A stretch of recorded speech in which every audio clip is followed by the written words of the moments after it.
क्या आपको पता है, एक सिंगल व्हाइट हाउस पॉलिसी का एक छोटा सा सिग्नेचर इंडिया के ऑफशोर स्टाफिंग इंडस्ट्री का पूरा गेम चेंज कर सकता है। और अभी ट्रम्प एडमिनिस्ट्रेशन ने वापस एक ऐसा कदम उठा लिया है जो कि इंडिया पे नए टैरिफ्स इंपोज करके उन्होंने इम्प्लीमेंट किया है। और यह सिर्फ फार्मा एक्सपोर्ट या मैन्युफैक्चरिंग को नहीं, बल्कि ऑफशोर रिक्रूटर्स, वीएमएस वेंडर्स और यूएस स्टाफिंग सप्लाई चेन को डायरेक्ट हिट करेगा।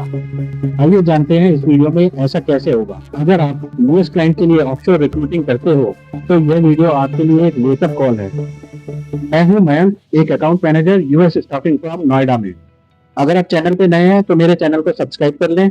यहाँ पे ऐसे ही यूजफुल इंफॉर्मेटिव वीडियोस मैं प्रोड्यूस करता हूँ। तो आइए जानते हैं ट्रम्प एडमिनिस्ट्रेशन ने ऐसा क्या किया है। तो शुरू करते हैं बेसिक से।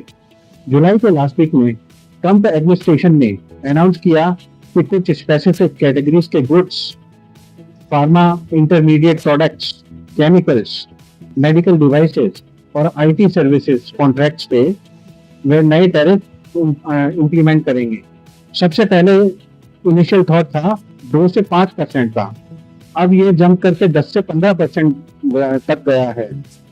इसका रीजन है, ऑफिशियली बोला गया है टू प्रोटेक्ट अमेरिकन जॉब्स, लेकिन अंदर की बात रिक्रूटमेंट और ऑफशोर कॉन्ट्रैक्ट को भी इनडायरेक्ट चोक करना है। तो आइए समझते हैं अब यूएस ऑफशोर रिक्रूटिंग पे ये डायरेक्ट कैसे इम्पैक्ट करेगा। आप सोच रहे होंगे टैरिफ का रिक्रूटमेंट से क्या लेना देना भाई। सिंपल, जब इंडिया से वेंडर के लिए रॉ मटेरियल, कंप्लायंस कॉस्ट और सर्विसेज कॉन्ट्रैक्ट कॉस्ट बढ़ता है तो यूएस कंपनीज अपने प्रोक्योरमेंट और हायरिंग स्ट्रेटेजी को एडजस्ट करती हैं। तो इसका क्या मतलब है? इसका मतलब है ऑफशोर रिक्रूटिंग कॉन्ट्रैक्ट्स का रीनेगोशिएशन होना। एग्जाम्पल के लिए, एक बॉस्टन बेस्ड फार्मा क्लाइंट है, वेंडर हैदराबाद में एक आरपीओ फर्म है। टैरिफ्स के बाद क्लाइंट ने बोला हमको ऑनसाइट या नियर शोर मैक्सिको टीम चाहिए क्योंकि उनका कॉस्ट गैप कम हो गया है। रिजल्ट, हैदराबाद टीम का 20% contract cut. Recruiters point of view, call daily challenges that we may face. तो वो समझते हैं, वो है, मैं आपको एक इनसाइडर सीन बताता हूँ।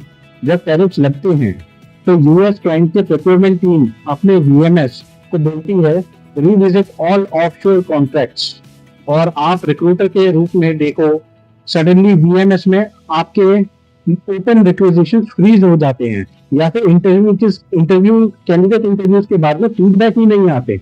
आप कितना भी उनसे फॉलो अप करते रह जाओगे। कैंडिडेट शॉर्टलिस्ट हो चुका है, इंटरव्यू शेड्यूल ही नहीं हुआ है, बट टीए अप्रूवल तक रुक गया है। ऐसे भी केसेस सामने आए हैं। So this is all because of the back-end Trump administration changes that are happening in US. Controversy and insider truth. तो एक इंसाइडर बात जो मैं ओपनली बोल रहा हूँ, कुछ यूएस स्टाफिंग कंपनीज टैरिफ को एक्सक्यूज बना के अपने ऑफशोर पार्टनर्स को रेट स्क्वीज कर रही है। ऐसा भी हो रहा है दोस्तों। बोला ये जा रहा है टैरिफ का इम्पैक्ट हमारे मार्जिन पे है, लेकिन रियलिटी में तो ये अपने क्लाइंट से एक्स्ट्रा चार्ज दे रहे हैं और आपके पास रिड्यूस्ड बिल रेट भेज रहे हैं। They are making money like eagles watching from the sky. तो दोस्तों, वो साइलेंट कोल्ड वॉर चल रही है बिजनेस में। अगर आपको अपना सर्वाइवल सिक्योर करना है तो आप क्लाइंट कॉन्ट्रैक्ट को बहुत ही डीपली स्टडी करो, उनमें कोई भी लिंक मत छोड़ो। अब बात आती है how to prepare as an offshore recruiter. तो इसका सॉल्यूशन क्या है? इसका सॉल्यूशन है क्लाइंट एजुकेशन। यूएस क्लाइंट्स को बताएं कि रिक्रूटमेंट सर्विसेज टैरिफ स्कोप में नहीं आती।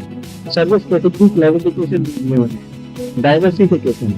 सिर्फ एक यूएस क्लाइंट की डिपेंडेंट मत रहिए, और भी क्लाइंट्स को ऑनबोर्ड करने की कोशिश कीजिए। अपने अकाउंट मैनेजमेंट टीम से मीटिंग कीजिए। नियर शोर types like Mexico, Costa Rica, Philippines जैसे बैकअप वेंडर नेटवर्क रेडी रखने चाहिए स्टाफिंग कंपनी को। और ये बात सच भी है, companies like Randham, they are expanding like anything in European market now. They have taken up all the status from US market. Now they have put it up to European market. Very client को सिर्फ resume delivery नहीं, data insight की देती है, market service branding और compliance branding की दो।